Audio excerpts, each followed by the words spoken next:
Good evening dear student. आज के इस क्लास में हम एक बेहद इंपॉर्टेंट टॉपिक जिसका नाम है वॉइस, जिसे हिंदी में वाच्य कहते हैं, इसका हम अध्ययन करेंगे और एकदम आसान तरीके से मैं आपको समझाऊंगा ताकि आपको बड़े आसानी से समझ में आ जाए। ये इम्पोर्टेंट इसलिए भी है क्योंकि बोर्ड एग्जाम में इससे संबंधित प्रश्न आते हैं। वॉइस दो तरीके के होते हैं, एक्टिव वॉइस और पैसिव वॉइस। एक्टिव से पैसिव बनाना या पैसिव से एक्टिव बनाना, इस तरह से एग्जाम में क्वेश्चन आते हैं। आइए समझते हैं सबसे पहले कि वॉइस होता क्या है। इससे यह पता चलता है कि या तो कर्ता काम को करता है, कर्ता यानी सब्जेक्ट, या तो कर्ता काम को करता है या फिर कर्ता पर कुछ घटित होता है।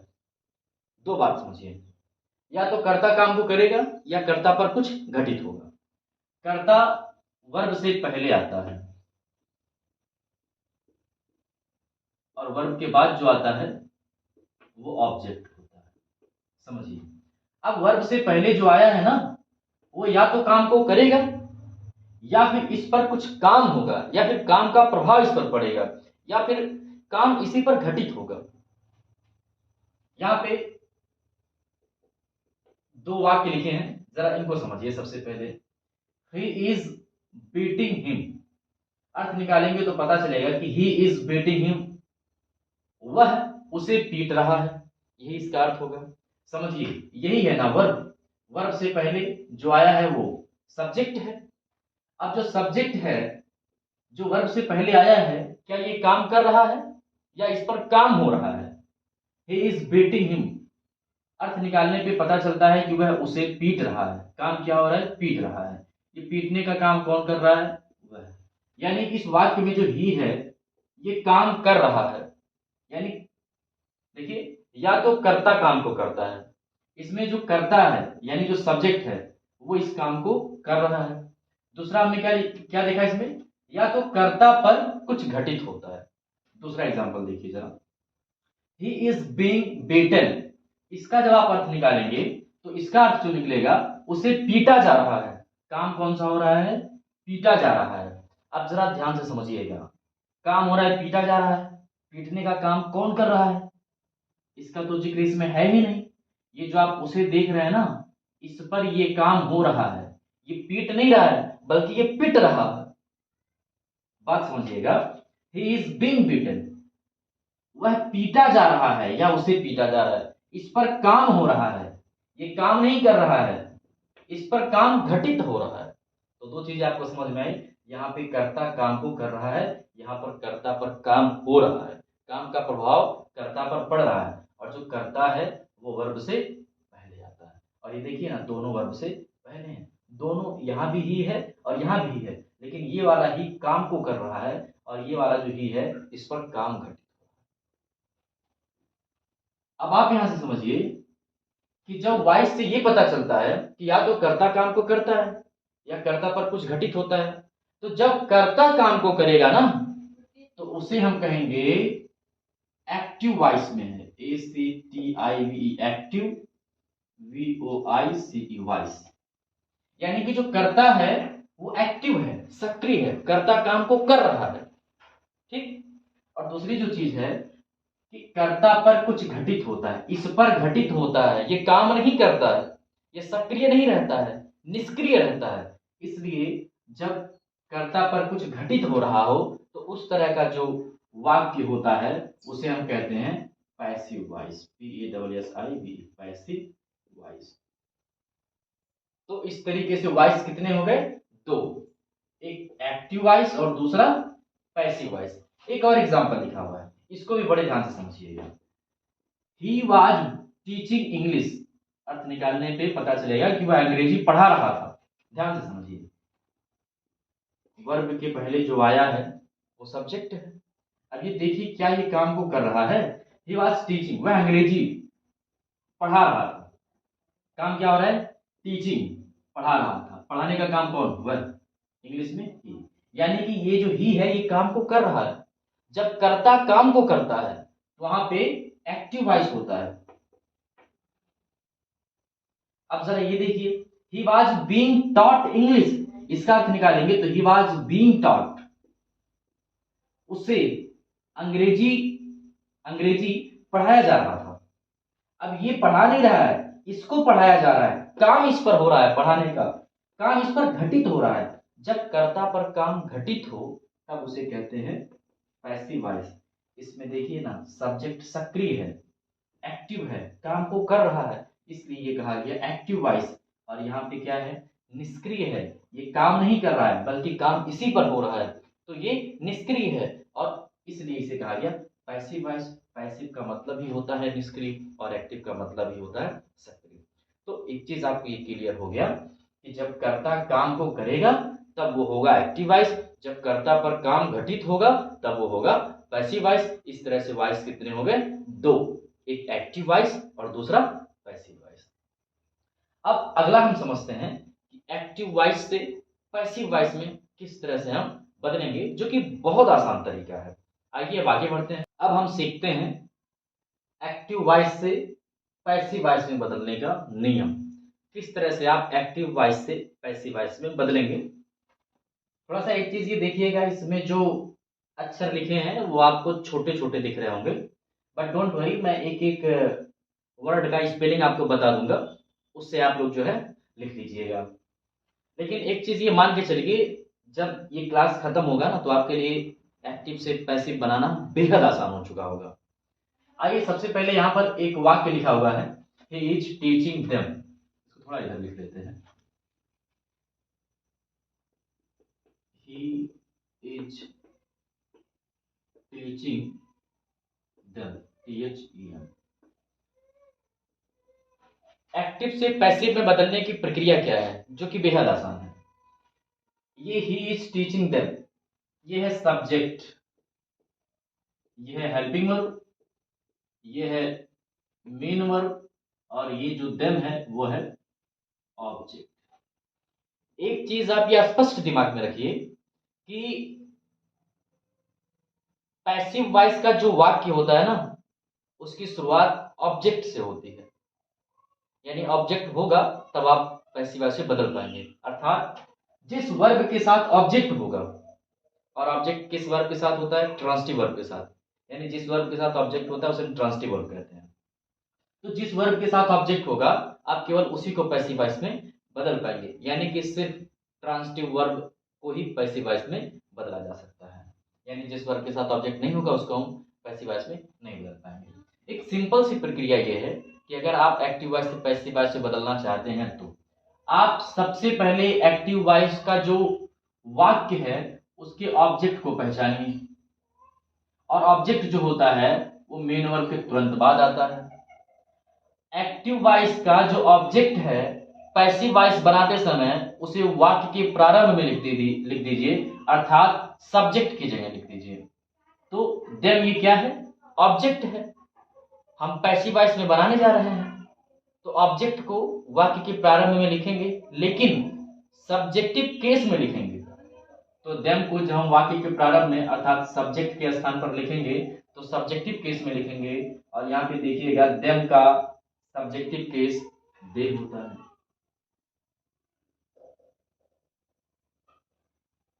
यहाँ पे लिखे भी है, एक्टिव वॉइस के ऑब्जेक्ट को पैसिव वॉइस में वाक्य के प्रारंभ में सब्जेक्टिव केस में लिख देते हैं। तो पहली प्रक्रिया पूरी हो गई। दूसरा क्या है, उपयुक्त हेल्पिंग वर्ब लिखते हैं।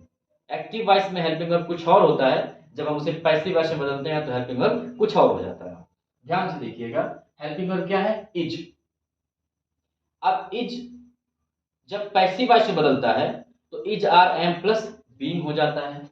यहाँ पे देखिए सब लिखा हुआ है, डू डज अगर है तो पैसिव वॉइस में बदलेगा इज आर एम में, इज आर एम अगर है तो जब पैसिव वॉइस बनाएंगे तो बदल जाएगा is are am plus being BEING में। अगर हेल्पिंग वर्ब हैज हैव है पैसिव वॉइस में बनाएंगे तो हो जाएगा हैज हैव प्लस बीइंग। और किसी भी परफेक्ट कंटीन्यूअस टेंस का पैसिव नहीं बनता और फ्यूचर कंटीन्यूअस टेंस का भी पैसिव नहीं बनता। देखिए उसके बाद डिड है तो बदल जाएगा वाज वेयर में, वाज वेयर है तो बदल जाएगा वाज वेयर प्लस बीइंग में BEING। उसके बाद विल सेल है तो बदलेगा विल सेल प्लस हैड है तो बदल जाएगा हैड बीन में BEEN। और अगर विल सेल है तो बदलेगा विल सेल प्लस बी में। अगर विल सेल प्लस हैव है तो बदलेगा will shall plus have been में बी डबल ई एन। अगर मॉडल एक जरूरी है जैसे can, could, may, might, must, should, would, ये सब अगर है तो इनके बाद बी लगा देते हैं। जैसे कैन है तो कैन बी, शुड है तो शुड बी, मे है तो मे बी, माइट है तो माइट बी। चलिए आइए देखते हैं। तो पहला काम हमें क्या करना है, एक्टिव वॉइस का जो ऑब्जेक्ट होगा उसे वाक्य के प्रारंभ में लाएंगे, यानी कि सब्जेक्ट के स्थान पर, लेकिन सब्जेक्टिव केस में। यहाँ पर केस भी लिखा हुआ है, आई का ऑब्जेक्टिव केस मी का सब्जेक्टिव केस आई, सब लिखा है यहाँ पे, डोंट वरी। उसके बाद दूसरा क्या करते हैं, उपयुक्त हेल्पिंग वर्ब लगाते हैं। इज, हमने यहाँ पे देखा है ना, इज आर एम अगर है तो बदल के हो जाएगा is are am plus being में। अब यहाँ पे इज है, अब यहाँ ही था तो यहाँ इज एक वचन। अब चूंकि यहाँ पे दे है ना तो दे बहुवचन है, तो आप क्या लिखेंगे, आर बीइंग। और तीसरा क्या है, वर्ब का थर्ड फॉर्म लिखते हैं, वर्ब थर्ड लिखते हैं। पैसिव वॉइस में हमेशा हेल्पिंग वर्ब के तुरंत बाद वर्ब का थर्ड फॉर्म आता है। टीचिंग है ना, वर्ब का थर्ड फॉर्म TAUGST डॉट, इधर कुछ बचा नहीं ना, अब बचा क्या है, सिर्फ सब्जेक्ट। तो जो एक्टिव वॉइस का सब्जेक्ट होता है वो पैसिव वॉइस में वाक्य के अंत में बाई लिख करके उसके बाद लिख देते हैं, लेकिन ऑब्जेक्टिव केस में। देखिए लिखा है एक्टिव वॉइस के सब्जेक्ट को, और सब्जेक्ट एक्टिव वॉइस का यही है, वाक्य के अंत में जो पैसिव वॉइस बना रहे हैं उसके वाक्य के अंत में बाई प्लस सब्जेक्ट, बाई के बाद लिखते हैं बाई रूप में, ऑब्जेक्टिव केस में लिखते हैं। लेकिन किस केस में लिखेंगे इसको, ऑब्जेक्टिव केस में, यानी कि बाई, ही का ऑब्जेक्टिव केस, ही का ऑब्जेक्टिव केस ही हो जाता है। थोड़ा और एग्जांपल देखते हैं, अभी एकदम स्पष्ट हो जाएगा, don't worry. She was cooking food, she was cooking food, वह भोजन पका रही थी या वह खाना पका रही थी। सबसे पहले आपको क्या देखना है सर, अगर आपको पैसिव वॉइस बनाना है तो एक्टिव वॉइस का जो वाक्य है ना उसमें आप ऑब्जेक्ट ढूंढिए सबसे पहले। और ऑब्जेक्ट क्या होता है, मेन वर्ड के बगल में होता है, मेन वर्ड यही है, तो ये फूड क्या हो गया, ऑब्जेक्ट। पैसिव वॉइस बनाने के लिए ऑब्जेक्ट को सब्जेक्ट की जगह या वाक्य के प्रारंभ में लाके लिख देते हैं। तो फूड को लाएंगे सबसे पहले फूड। दूसरा उपयुक्त हेल्पिंग वर्ब लगाते हैं, और हमने पहले बताया कि एक्टिव वॉइस में हेल्पिंग वर्ब कुछ और होता है, पैसिव वॉइस बनाते हैं तो वो हेल्पिंग वर्ब कुछ और हो जाता है। देखिए वाज है ना, तो वाज यहाँ पे देखिए कहाँ पे है, वाज, वाज वेयर अगर है एक्टिव वॉइस में तो वाज वेयर पैसिव वॉइस में जब बदलेगा तो हो जाएगा वाज वेयर प्लस बीइंग। एक वचन है तो वाज बीइंग, बहुवचन है तो वेयर बीइंग। अब फूड एक वचन है तो क्या हो जाएगा, वाज बीइंग। वर्ब का थर्ड फॉर्म, तीसरा देखिए ना, वर्ब का थर्ड फॉर्म लिखते हैं। अब कुछ बचा नहीं तो अंत में बाई लिख करके जो सब्जेक्ट होता है, सब्जेक्ट को बाई के बाद लिखते हैं, लेकिन ऑब्जेक्टिव केस में। तो सी है, सी सब्जेक्टिव केस में है, सी का ऑब्जेक्टिव केस हर, तो by. It is very simple, I have bought a pen. देखिए I have bought a pen, मैंने एक कलम खरीदा है या मैं एक कलम खरीद चुका हूं। तो पैसिव वॉइस में बनाना है, सबसे पहले क्या करना है आपको, ऑब्जेक्ट ढूंढना है। ऑब्जेक्ट मेन वर्ब के तुरंत बाद होता है, मेन वर्ब यही है, तो ये जो पेन है ऑब्जेक्ट है। पैसिव वॉइस में ऑब्जेक्ट को वाक्य के प्रारंभ में लिखते हैं, यानी कि सब्जेक्ट के स्थान पे लिख देते हैं। ए पेन है ऑब्जेक्ट, तो लाइए लिख दीजिए ए पेन। उसके बाद दूसरा क्या करते हैं, उपयुक्त हेल्पिंग वर्ब लिखते हैं। हेल्पिंग वर्ब है ना इसमें, अब है बदलेगा किसमें, ध्यान से देखिए, हैज या हैव अगर एक्टिव वॉइस में है तो हैज है पैसिव वॉइस में जब बदलता है तो हैज या हैव प्लस बीन, यानी एक वचन सब्जेक्ट है तो हैज बीन, और बहुवचन है तो हैव बीन। देखिए ए पेन एक वचन है ना, तो क्या हो जाएगा, हैज बीन। वर्ब का थर्ड फॉर्म लिखते हैं तीसरा, तो वर्ब का थर्ड फॉर्म यहाँ पे मौजूद ही है, बॉट, कुछ बचा नहीं, अंत में बाई लगा करके जो सब्जेक्ट होता है उसको बाई के बाद लिखते हैं, लेकिन ऑब्जेक्टिव केस में। जरा देखिए आई है ना, आई का ऑब्जेक्टिव केस क्या हो जाएगा यहाँ पे बाई। आसान हो रहा है, बिल्कुल आसान होगा, डोंट वरी। और देखिए I can, I can speak English, I can speak English, मैं अंग्रेजी बोल सकता हूँ। पैसिव वॉइस बनाना है आपको। सबसे पहले आपको ऑब्जेक्ट पहचानना है। ऑब्जेक्ट मेन वर्ब के बगल में होता है। मेन वर्ब स्पीक माने बोलना ही है मेन वर्ब, और ये जो इंग्लिश है ये क्या हो गया, ऑब्जेक्ट हो गया। तो ऑब्जेक्ट को लाइए ना वाक्य के प्रारंभ में, यानी सब्जेक्ट की जगह। तो इंग्लिश यहाँ इसकी जगह आ जाएगा, तो हो जाएगा इंग्लिश। उपयुक्त हेल्पिंग वर्ब लगाइए, कैन है ना। अब देखिए यहाँ पे कैन होगा तो कैन भी, कुड होगा तो कुड भी, मे होगा तो मे भी, माइट होगा तो माइट भी, मस्ट होगा तो मस्ट भी। थोड़ी देर पहले हमने आपको समझाया कि तो कैन है तो कैन भी लिखेंगे, इंग्लिश कैन बी। हमेशा वर्ब का थर्ड फॉर्म पैसिव वॉइस में स्पीक है, speak, spoke, spoken, S P O K E N. कुछ बचा नहीं, अंत में लिखिए बाई के बाद जो सब्जेक्ट होगा एक्टिव वॉइस का उसको अंत में लिखते हैं, परंतु ऑब्जेक्टिव केस में बाई मी। उम्मीद है आपको सब आसानी से समझ में आ रहा होगा। अभी थोड़ा सा नियम में बदलाव करते हैं। अभी तक हमने जितना भी देखा है सब में एक ही ऑब्जेक्ट। अभी जो अगला मैं सेंटेंस लिखने जा रहा हूं उसमें दो ऑब्जेक्ट होगा, जैसे सी, टी ई ए सी एच एस, टीचर्स मी इंग्लिश। अब थोड़ा सा दिमाग लगाइए यहाँ पे। सी टीचर्स मी इंग्लिश, वह मुझे अंग्रेजी पढ़ाती है। तो there are two object in this sentence. इस सेंटेंस में दो ऑब्जेक्ट है। पढ़ाती है, क्या पढ़ाती है, इंग्लिश। किसको पढ़ाती है, मुझे। और जब भी हम टेंस पढ़ रहे थे तो हमने आपको समझाया था कि आप कैसे पहचानेंगे ऑब्जेक्ट को। अगर आप अर्थ निकालना जान गए होंगे, क्योंकि हमने टेंस पहले पढ़ रखा है, तो संभावना है कि आप अर्थ निकाल पाएंगे। तो अगर आप अर्थ निकालना जान गए हैं तो आप बड़े आसानी से ऑब्जेक्ट को पहचान जाएंगे। मेन वर्ब में आप प्रश्न करिए व्हाट, क्या, whom किसे, किसको, किन्हें। इन दोनों का उत्तर मिल जाए तो समझिएगा उसमें ऑब्जेक्ट है। दोनों में से किसी एक का मिले या दोनों का मिले तो समझिएगा ऑब्जेक्ट है, नहीं मिले तो समझिएगा ऑब्जेक्ट नहीं है। देखिए सी टीचर्स मी इंग्लिश। अब वर्ब के फर्स्ट फॉर्म में ऐसी आएगी, किस में आता है, प्रेजेंट इंडेफिनिट टेंस।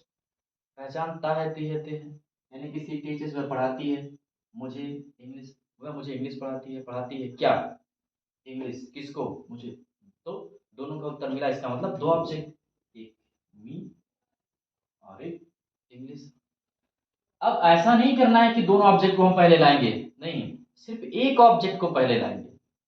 याद रखिएगा, अगर आपको एक्टिव से पैसिव बनाना है तो जो किसको वाला उत्तर होगा ना, इस तरह का जो भी ऑब्जेक्ट होगा, me, us, you, him, her, them, it, या किसी का नाम, इस तरह का जो होगा आप उसको ही सबसे पहले लाइएगा। चलिए, तो हम हमारे पास दो ऑब्जेक्ट है, दो में से एक को ही लाना है, तो मी को इधर लाएंगे। क्या लिखे, एक्टिव वॉइस के ऑब्जेक्ट को पैसिव वॉइस में वाक्य के प्रारंभ में लेकिन सब्जेक्टिव केस में लिखते हैं। तो ये ऑब्जेक्ट है ना मी, इसको आप लाएंगे वाक्य के प्रारंभ में, किस केस में, सब्जेक्टिव केस में। तो मी का सब्जेक्टिव केस आई। मी जब वाक्य के प्रारंभ में होगा तो क्या हो जाएगा, आई। दूसरा क्या है, उपयुक्त हेल्पिंग वर्ब लिखते हैं। अब यहाँ पे तो हेल्पिंग वर्ब लिखा ही नहीं है, तो आप कैसे पहचानेंगे कौन सा हेल्पिंग वर्ब लगेगा, दिमाग लगाइए। See teachers, singular subject, verb के फर्स्ट फॉर्म में या C I S, present indefinite tense में आता है ना, और प्रेजेंट इंडेफिनिट टेंस की सहायक क्रिया डू डज होती है, तो डू डज बदलेगा किसमें, इज, आर, एम में। तो अब यहाँ पे यानी कि हम ये समझ गए कि प्रेजेंट इंडेफिनिट टेंस का अगर जो है वाक्य है पैसिव वॉइस से बदलेंगे तो सहायक क्रिया इज, आर, एम लगाएंगे। अब आई है तो आई के साथ क्या लगेगा, एम। वर्ब का third form T A you G S T, taught. जो बचा है उसको लिख दीजिए इंग्लिश। अंत में लिखिए बाई, प्लस सब्जेक्ट को बाई के बाद लिखते हैं ऑब्जेक्टिव केस में। बाई सी का ऑब्जेक्टिव केस क्या होता है, तो हम अभी मी को लेकर के आए हैं, इस तरह से बना। चलिए एक और देखते हैं इसी में। आप इसको भी पहले ला सकते हैं, इंग्लिश को भी आप पहले ला सकते हैं। अगर आप इंग्लिश को पहले लाएंगे तो एक छोटा सा चेंजेस करना होगा, वो ये, चलिए इंग्लिश को सबसे पहले लेकर के आइए सब्जेक्ट की जगह, तो हो जाएगा इंग्लिश, शायद क्रिया इज आर एम लगाना है, तो इंग्लिश एक वचन है तो क्या लगाएंगे इज, वर्ब का थर्ड फॉर्म लिखना है TAUGST टॉट। अब ये जो मी है ना, जब इसको यहीं पे छोड़ेंगे तो टू लगा के छोड़ेंगे। अगर दो ऑब्जेक्ट है जिसमें से एक, इसमें से कोई हो, me us you him her them it, और दूसरा क्या का उत्तर वाला हो, यानी वो किसी वस्तु को दर्शाए, तो ऐसी स्थिति में अगर आप इस तरह वाला ऑब्जेक्ट जो है उसको आप वाक्य के प्रारंभ में लेकर के आते हैं, तो जो एक ऑब्जेक्ट बचेगा उसको वैसे ही लिख देंगे। अगर आप दूसरा वाला लेकर के आते हैं, इस तरह का जो ऑब्जेक्ट है उसे आप वहीं पे छोड़ते हैं, तो आप उससे पहले टू लगा दीजिएगा, जैसे देखिए ना, टू मी। अब लिखिएगा अंत में बाई, सी का ऑब्जेक्टिव केस। उम्मीद है आपको बेहतर समझ में आया होगा। अगर बेहतर समझ में आया है तो वीडियो को सब्सक्राइब करिएगा, शेयर जरूर करिएगा। अगर आपको समझ में आया है तो दूसरों को भी प्रेरित करिएगा सीखने के लिए, और उनको भी समझ में आ जाए। इस तरह से आप एक सहयोग भी कर सकते हैं दूसरों का। चलिए अब आगे बढ़ते हैं, कुछ और एग्जांपल्स लेते हैं। एक सिंपल चीज समझिए, आप ग्रामर पढ़ रहे हैं, पढ़ना और प्रैक्टिस ना करना मतलब कुछ भी ना सीखने के बराबर होगा। आप समझिए, पढ़िए, आपको समझाया जा रहा है ठीक से समझिए, इसके बाद आप प्रैक्टिस करिएगा, और जितना आप प्रैक्टिस करेंगे उतना ही ये आपके लिए आसान आसान और आसान होता चला जाएगा। आप पढ़ लेंगे, उसके बाद इस पर अभ्यास नहीं करेंगे, इसको पढ़ेंगे नहीं दोबारा, तो कुछ वक्त के बाद ये भूल जाएगा। इसलिए जो है पढ़िए और प्रैक्टिस करिए। आइए कुछ और सेंटेंस देखते हैं जिसमें दो ऑब्जेक्ट आते हैं, जैसे the teacher taught us grammar। The teacher taught us grammar, subject verb का सेकंड फॉर्म। अब बताइए वर्ब का सेकंड फॉर्म किस में आता है? पास्ट इंडेफिनिट टेंस में। तो द टीचर taught, अध्यापक पढ़ाते थे, अस मतलब हमको, ग्रामर मतलब ग्रामर, यानी अध्यापक हमको ग्रामर पढ़ाते थे। क्या पढ़ाते थे? ग्रामर पढ़ाते थे। एक ऑब्जेक्ट, किसको पढ़ाते थे? हमको। दो ऑब्जेक्ट, तो इस वाक्य में भी दो ऑब्जेक्ट हैं, और जब हम पैसिव बनाते हैं तो ऑब्जेक्ट को वाक्य के प्रारंभ में लाते हैं। तो दो ऑब्जेक्ट है तो दोनों ऑब्जेक्ट को नहीं लाएंगे, एक ही ऑब्जेक्ट को लाएंगे। और हमने आपको क्या कहा था कि जो इस तरह का ऑब्जेक्ट होगा उसी को आप पहले लेकर के आइए। तो अस है ना, आप इसको लेकर के आइए। जब अस पैसिव बनाते समय वाक्य के प्रारंभ में आएगा तो सब्जेक्टिव केस में होगा, तो अस का सब्जेक्टिव केस वी। उपयुक्त हेल्पिंग वर्ब लिखते हैं। अब जरा समझिए, इसमें तो हेल्पिंग वर्ब है ही नहीं, कैसे आप जानेंगे तो कौन सा हेल्पिंग वर्ब लगेगा? इसके लिए आपको टेंस पहचानना है। तो द टीचर वर्ब का second form past indefinite tense में आता है। सहायक क्रिया डिड होती है और डिड बदलता है वाज या वेयर में। That is very simple. अब यहाँ पे वी है तो उपयुक्त हेल्पिंग वर्ब लगाइए। वाज या वेयर में से क्या लगेगा? वी बहुवचन है ना, तो क्या लगाएंगे? वेयर। तीसरा वर्ब का थर्ड फॉर्म लिखते हैं। थर्ड फॉर्म टाट का क्या होता है? टाट ही होता है, TAUGST टाट। अब ये बचा है ना ऑब्जेक्ट, इसको ऐसे ही लिख देंगे GRAMMAR। अब लिखेंगे अंत में बाई प्लस जो सब्जेक्ट है इसको बाई के बाद लिखते हैं। याद रखिएगा नाउन का सब्जेक्टिव केस और ऑब्जेक्टिव केस दोनों सेम होता है, तो द टीचर को द टीचर ही लिखेंगे। ठीक, और देखिए he has given me some pens। वह मुझे कुछ कलम दे चुका है। तो दे चुका है, क्या दे चुका है? कुछ कलम। किसको? मुझे। दो ऑब्जेक्ट, जब दो ऑब्जेक्ट होता है तो एक ही ऑब्जेक्ट लाते हैं सब्जेक्ट की जगह या वाक्य के प्रारंभ में। तो मी को लेकर के आइए। मी को जब वाक्य के प्रारंभ में लाएंगे तो क्या होगा? सबसे पहले ऑब्जेक्ट को जब सब्जेक्ट की जगह यानी वाक्य के प्रारंभ में मिलाते हैं तो सब्जेक्टिव केस में लिखते हैं, और मी का सब्जेक्टिव केस आई होता है। तो हैज है बदलता है, यहाँ पे देखिए लिखा हैज है बदलता है प्लस बीन में। अब एक वचन होगा तो हैज बीन, बहुवचन होगा तो हैव बीन। आई जो है ना, आई को प्रेजेंट में बहुवचन माना गया है, तो आई के साथ क्या लिखेंगे, have been. I have been verb का थर्ड फॉर्म इसमें मौजूद ही है, GIVEN गिवन। अभी जो एक बचा है ना उसको आप वैसे ही रहने देंगे, सम पेंस अंत में लिखिए बाय ही का him। आप अगर चाहें तो इसको भी ला सकते हैं वाक्य के प्रारंभ में, चलिए इसको ला करके बनाते हैं। अथवा सम पेंस लाई तो हो जाएगा सम पेंस। हेल्पिंग वर्ब लिखेंगे। अब हैज है तो हैज है बदलता है प्लस बी में। यहां देखिए सम पेंस ये बहुवचन है तो क्या हो जाएगा, हैव बीन। वर्ब का थर्ड फॉर्म मौजूद है इसमें, GIVEN गिवन। अब बच्चों जब ये इस तरह का वाला ऑब्जेक्ट जो होगा ना उसको जब हम उसी जगह पे छोड़ेंगे तो टू लिख करके छोड़ेंगे टू मी, अंत में लिखेंगे बाई ही का objective case. That's very simple. आप इसी नियम को अप्लाई करते जाइए, सारा मटेरियल आपके सामने रखा हुआ है। सब्जेक्टिव केस ऑब्जेक्टिव केस नहीं समझ में आता याद कर लीजिएगा, लिख लीजिए बढ़िया से, सब बहुत आसान है, बिल्कुल आसान है।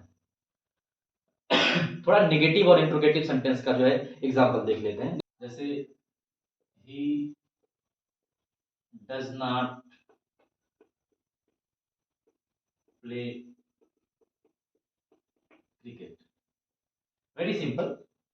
वही ऑब्जेक्ट को लाइए वाक्य के प्रारंभ में सब्जेक्ट की जगह। ऑब्जेक्ट क्या है, cricket.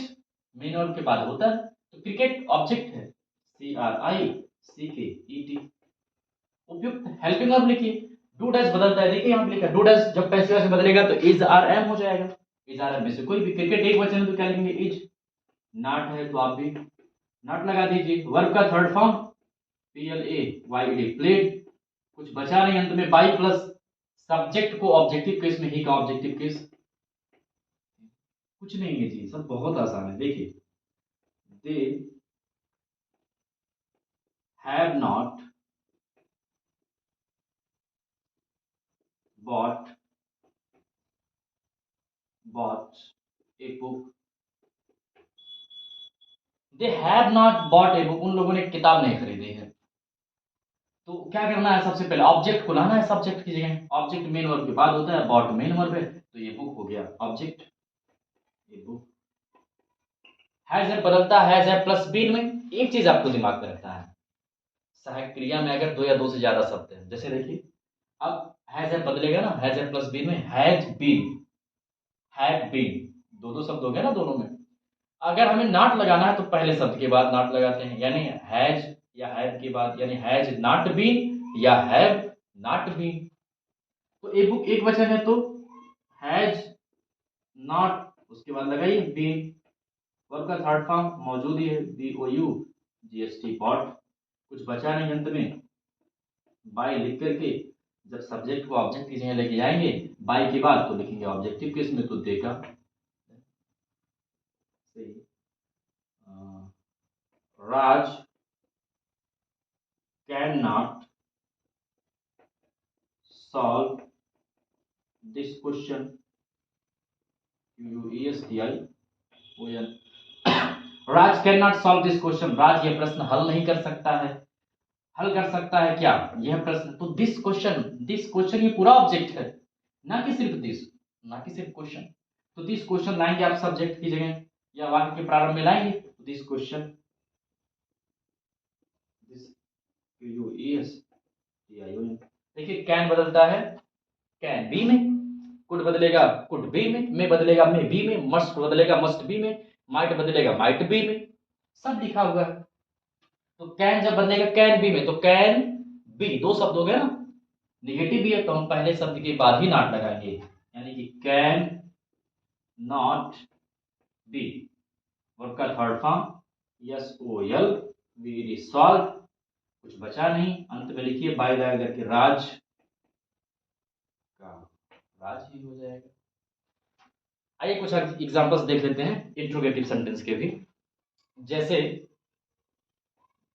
Are you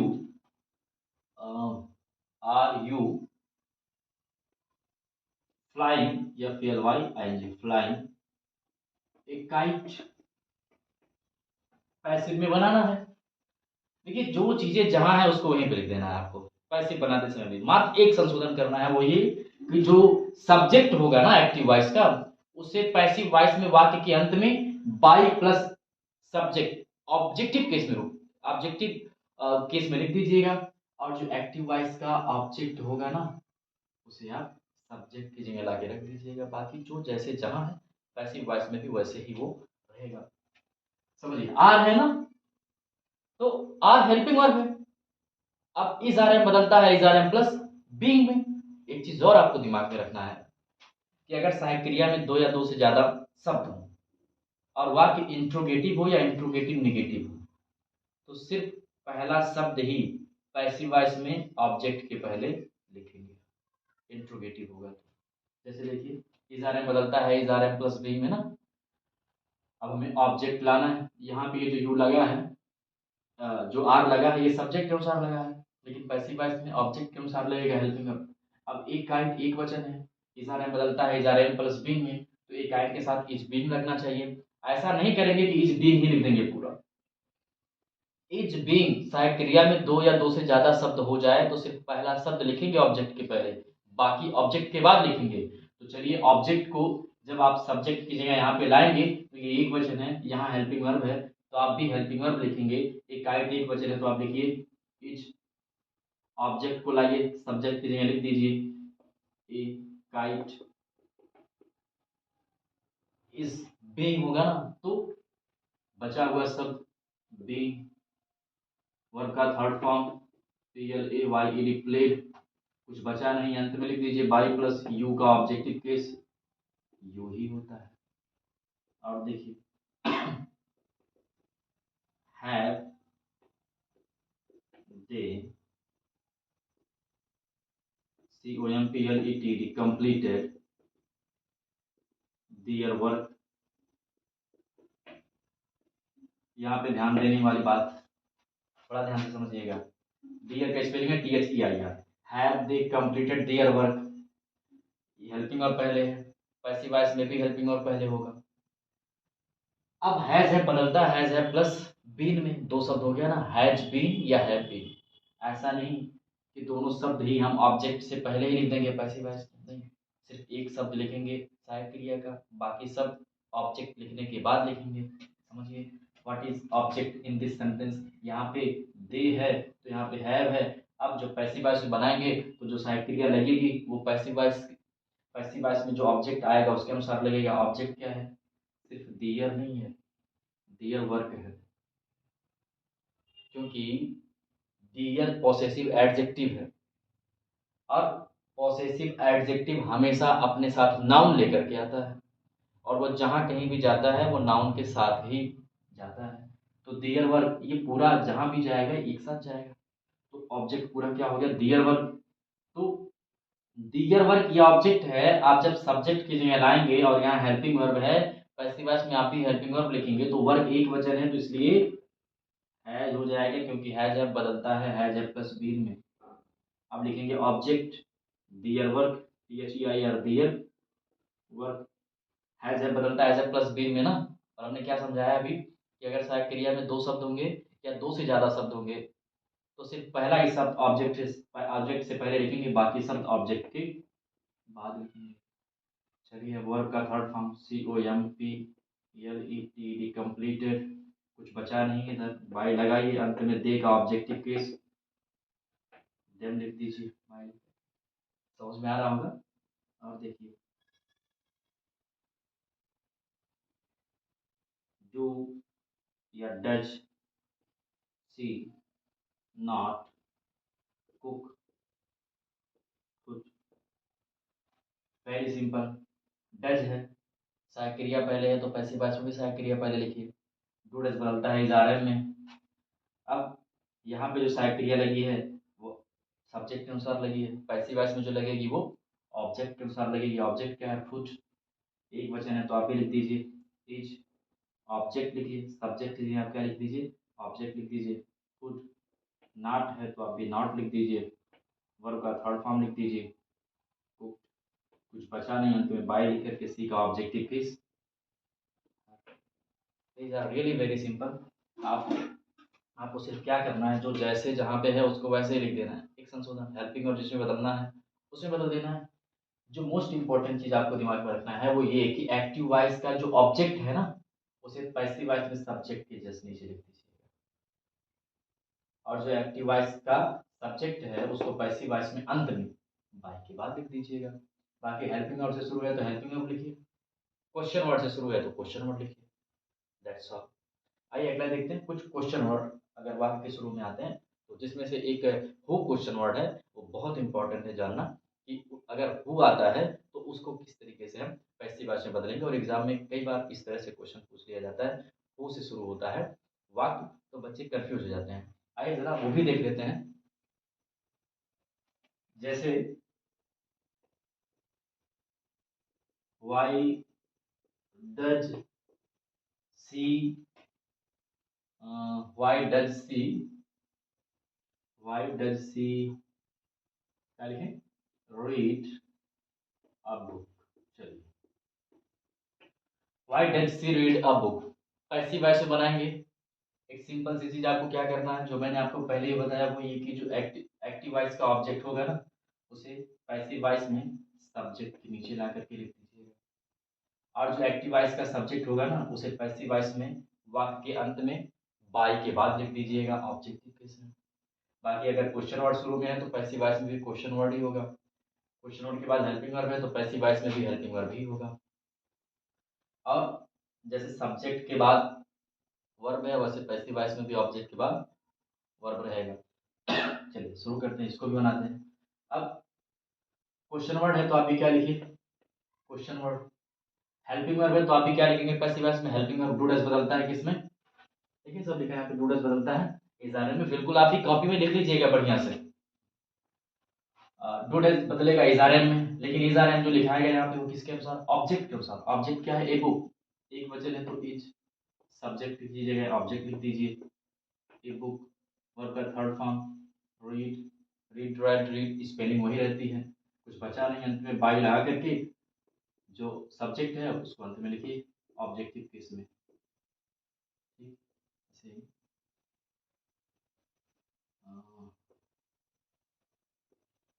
when have they, when have they sold, उन लोगों ने कब बेचा है क्या? When have they sold their, their BEAUTIFUL beautiful house.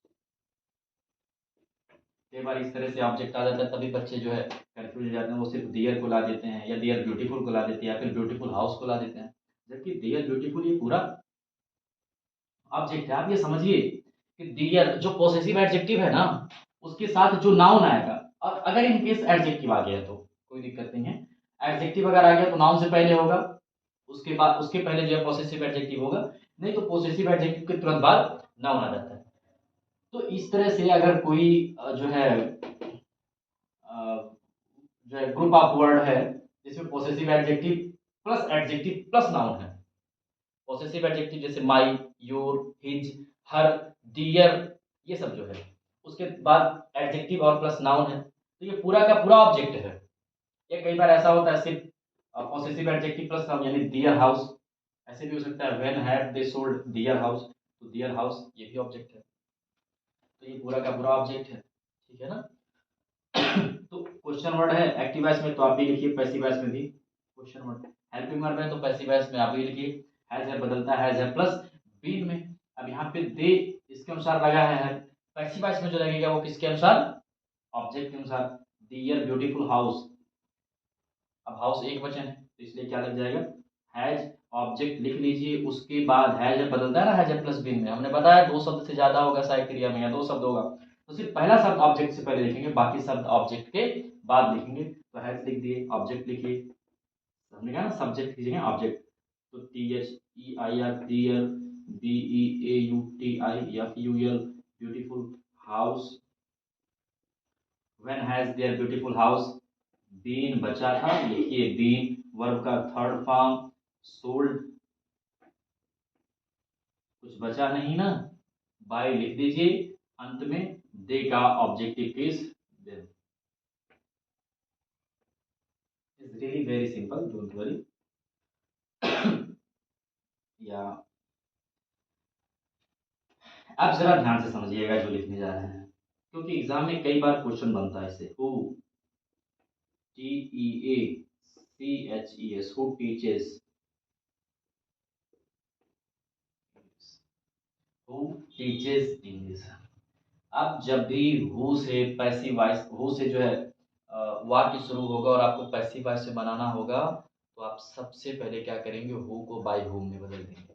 एक स्ट्रक्चर मैं छोटा सा दे दे रहा हूँ, अगर हु से शुरू होता है तो आप बदलिएगा किसमें, बाय होम में। उसके बाद हेल्पिंग वर्ब लिखिएगा जो पैसिव वॉइस में लगेगा, उसके बाद ऑब्जेक्ट लिखिएगा, उसके बाद वर्ब का थर्ड फॉर्म लिखिएगा। अगर कुछ है तो लिखिएगा, नहीं है तो छोड़ दीजिएगा। चलिए इसी पे हम बनाते हैं। हु को बदल देंगे किसमें, बाय होम में। ये लिख लीजिएगा आप, नोट इंपॉर्टेंट नोट डाल करके इसे लिख लीजिएगा। बाय होम लिख दिए आप, अब क्या लगाएंगे, हेल्पिंग वर्ब पैसिव वॉइस में, जो पैसिव वॉइस में हेल्पिंग वर्ब लगता है। इसमें क्या हेल्पिंग वर्ब लगेगा, जरा ध्यान से समझिए। Who teaches, teaches main verb के फर्स्ट फॉर्म में यस या यस किस टेंस में आता है, प्रेजेंट इंडेफिनिट टेंस में। और present indefinite tense passive voice में सहायक क्रिया क्या होती है, इज आर एम होती है, ये दिमाग पे रख लीजिएगा। Present indefinite tense passive voice में सहायक क्रिया इज आर एम होती है। हमने क्या लिखना है, इज आर एम, तीनों में से कोई एक लिखना है, लेकिन किसके अनुसार, ऑब्जेक्ट के अनुसार। ऑब्जेक्ट जो होता है वो मेन वर्ब के तुरंत बाद आता है। इंग्लिश एक वचन है, क्या लिखेंगे, हेल्पिंग वर्ब इज, ऑब्जेक्ट लिखेंगे इंग्लिश, उसके बाद वर्ब का थर्ड फॉर्म लिखेंगे, टीच का third form TAUGH। By plus subject लिखने की जरूरत नहीं, क्योंकि बाय प्लस सब्जेक्ट के रूप में ये खुद आ गया है। बात समझ में आई। और देखिए जरा, अगर निगेटिव सेंटेंस आ जाए, मान लीजिए बाय होम है और निगेटिव सेंटेंस है, तो आपको क्या करना है, जैसे who did not buy a pen, ये निगेटिव है, तो आपको क्या करना है, वो को सिंपली बदल देना है बाय होम में। बाय होम में बदल देंगे, उसके बाद आपको क्या करना है, हेल्पिंग वर्ब लिखना है। तो हेल्पिंग वर्ब लिखिए, ऑब्जेक्ट के अनुसार लिखेंगे। अब यहाँ देखिए डिड है ना, डिड बदलता है किसमें, वाज या वेयर में, तो हेल्पिंग वर्ब लगेगा वाज या वेयर, लेकिन ऑब्जेक्ट के अनुसार वाज। उसके बाद आप ऑब्जेक्ट लिखिए, ए पेन, ए पेन। उसके बाद आप लिखिएगा नॉट, फिर लिखिएगा वर्ब का थर्ड फॉर्म, बाय का थर्ड फॉर्म BOUGHT। यानी कि अगर इसी को नेगेटिव में बनाना होगा तो आप सिंपली क्या करिएगा, यहीं ऑब्जेक्ट के बाद नॉट लिख दीजिएगा, वर्ब का थर्ड फॉर्म लिखिएगा, अंत में क्वेश्चन। उम्मीद है जितना आपको समझाया गया वो आपको पूरी तरह से समझ में आया होगा। अगर आपको समझ में आया है तो कमेंट बॉक्स में कमेंट करके जरूर बताइएगा कि आपको समझ में आ गया है। अगर आपको समझ में आ गया है तो इसको अन्य लोगों को भी शेयर करिएगा, ताकि वो लोग भी समझ पाएं, और ये बहुत इंपॉर्टेंट है बोर्ड एग्जाम के लिए। अभी तो हमने बस ये नॉर्मल सा जो है एक्टिव से पैसिव में बनाना सीखा है। इसके बाद जब भी हम क्लास लेंगे तो इम्परेटिव सेंटेंस के वाक्यों को किस तरह से हम पैसिव वॉइस में बदलेंगे उसको हम जानेंगे, वो भी एग्जाम में आता है।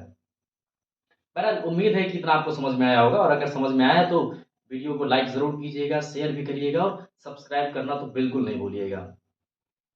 फिर मिलते हैं अगली वीडियो में, तब तक के लिए wish you all the best and जय हिंद।